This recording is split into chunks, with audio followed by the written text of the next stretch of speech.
Welcome to Ephrom, Josine, and today we're going to be doing another video on Paul Joseph Watson, particularly his lists of hypocrisies. We're going to judge up a few. The first one I'd like to point out comes from a recent story, where apparently websites are pulling ads from InfoWars, and Paul Joseph Watson is against this, of course. However, he's also claiming it's fascist and censorship. No, it's the free market.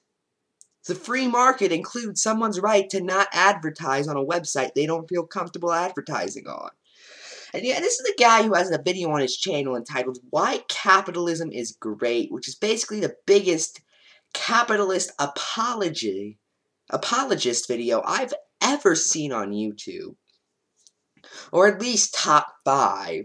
And then, of course, when capitalism ends up screwing him, when he loses ads on his sites, he's all like, this is censorship! No, it's free market.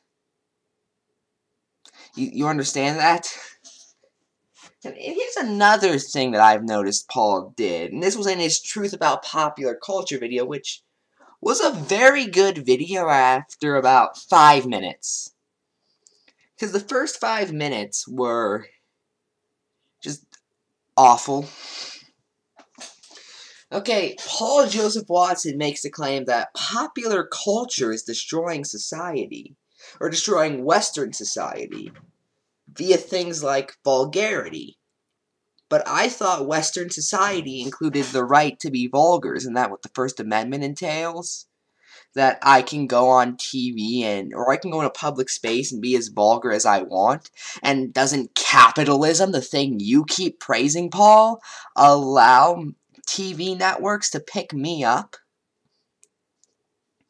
And for that matter, he also invokes cultural Marxism, which he has no clue what that means. Cultural Marxism is the ideas from Marx, of course, involving communist-like ideas. I'll give him that much. In fact, it is communism. However, he speaks of it like it's the secret organization somewhere, trying to take over the world. It isn't. And again, Paul, Western society values include freedom, which includes the freedom to be a cultural Marxist.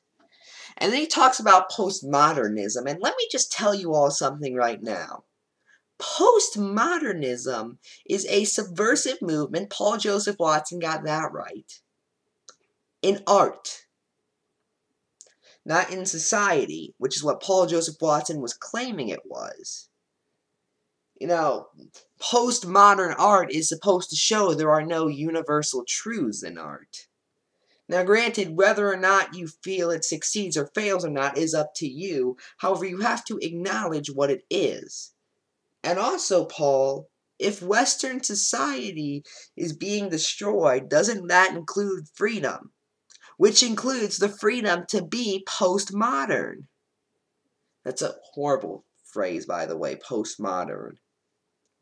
So yeah, these are just some hypocrisies of Paul Joseph Watson I've noticed through free market and freedom. And that's really it. I'm Cifro Joe, and good night.